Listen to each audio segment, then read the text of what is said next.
the document be noted, and I call the member for Riverina. Thank you, Deputy Speaker.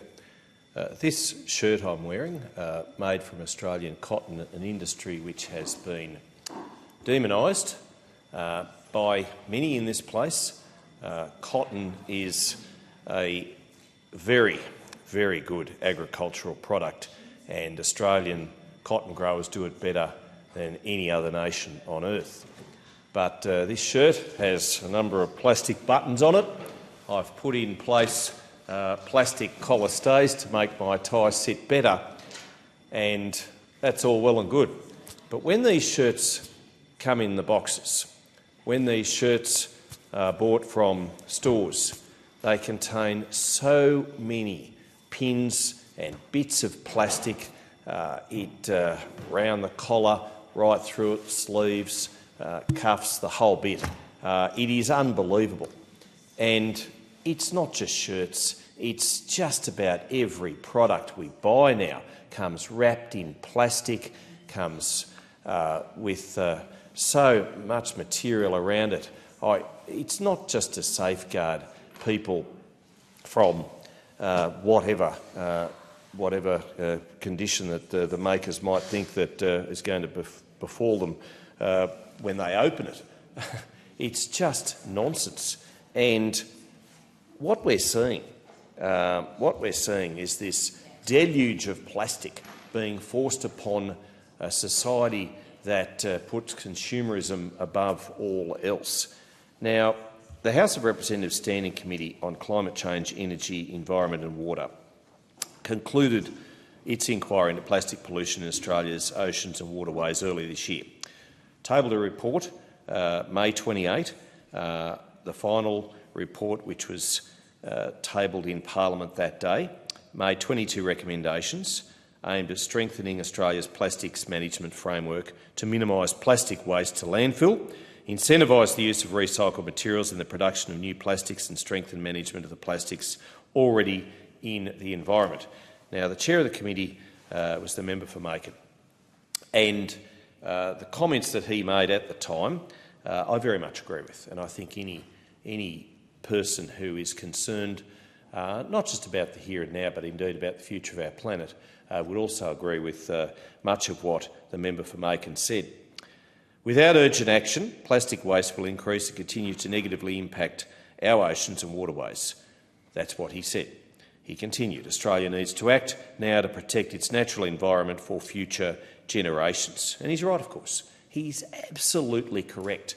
Now, I am the Shadow Minister for International Development and the Pacific, and I've gone to the Pacific on a number of occasions in my shadow portfolio work. One of the big issues, of course, in the Pacific is the Great Pacific Garbage Patch. Now, this whirlpool of pollution is larger than many European countries, and what a sad reality that is. And it contains, as the member for Cunningham has just said, in its deepest parts, indeed and even in the Marina Trench, she mentioned that, and elsewhere, right throughout, not just the Great Garbage Patch in the Pacific, but right throughout our oceans and waterways, the seven seas. There are plastics at the very bottom of our oceans, and if we are serious about climate change, we are serious about taking action to make sure that our planet is the best it can be in the future, then our oceans are going to play a huge part in that, if not the largest part in that, because if we continue to pollute our oceans at the rate that we are, then heaven help the planet. Now, the Great Garbage Patch in the Pacific, and this might come as a surprise, was first identified in the 1940s, and that is quite incredible. The rubbish that we have been putting into our oceans has been going in there for decades, but the Great Garbage Patch is getting larger and larger and faster and faster, at a faster and faster rate, and that is of great concern, because if we don't do something about it, don't address first of all the amount of plastics that we are producing, then our oceans have no chance. And it's things such as shirts. It's things such as the products and packaging that we're putting out into society. Now, the coalition government is often maligned unfairly by the actions that we took on the environment and on climate action. But I have to say, and I'll give a shout out to the former Environment Minister, the current member for Farrer, for what she did in this regard, in this respect. And I know that even in April 2021, she was out there announcing an additional $100 million investment to continue leading the world, this is Australia, and our region in how we manage our ocean habitats and coastal environments and contribute to the global task of reducing emissions. And in the media release put out on the 23rd of that month, it stated, as the world's only island continent, Australia has always understood that how we manage our oceans and coastal environments will determine the success or failure of our world's efforts to address climate change. That is why we have been leading the world in taking action in this important area. And it is an important area because, as I stated, if we don't get it right with the oceans, then the world, the planet, has no chance whatsoever. And it's not only good for the environment, it's actually, and not only the right thing to do, it's actually good for jobs. The number of young people I encounter these days who are environmental scientists, who care deeply about what we are doing and how we are doing it with our biodiversity, with supporting oceans, with recycling and with climate resilience, but particularly with the oceans in mind, is quite remarkable.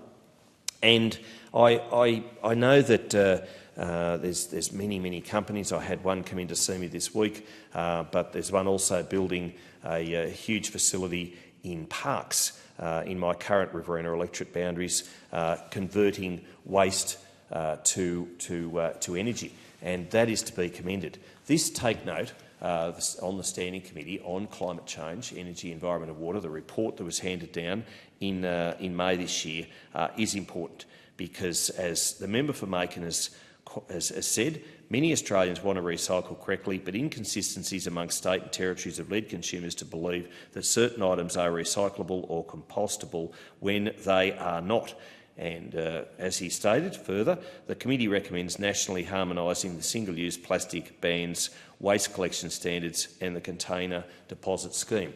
Now, that is a big ask because I can remember the pushback even in New South Wales when the container deposit system was put in place there. South Australia's had it for many years, and if you have a bottle, and I see the member for Boothby agreeing, if you have a bottle, I believe it's plastic or certainly glass, you can get a 10%, if not higher, refund on that. And I can remember growing up as a kid, we had that system in place whereby you could get money back on your rubbish, on your, well, it was your rubbish, but it was other people's as well. And kids would go around football grounds and around showgrounds, etc. There was very little litter. There's an alliteration for you, but there was very little litter because kids would go around and collect it and go and refund it for lollies or whatever the case might be. But these days, it seems kids are so well off they don't actually have to do it. You don't see them carting around big bags and collecting all the bottles after a football game or event in an open area like a concert, etc. But this is an important take note motion because our waterways are too important to get wrong.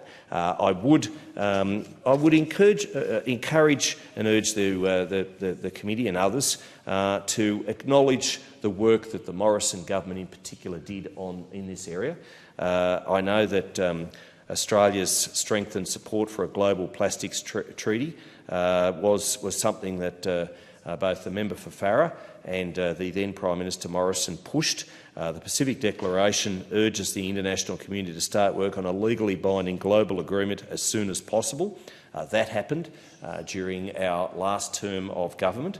Support for a plastic pollution treaty, it's grown exponentially from fewer than 70 countries to at the time that we very much supported and got very much behind it, more than 110 nations. And this is important. We have to get it right. Our oceans are too important not to, and we also need to address one of the hugest climate issues, and that is what we do about landfill. I call the member for Dunkley.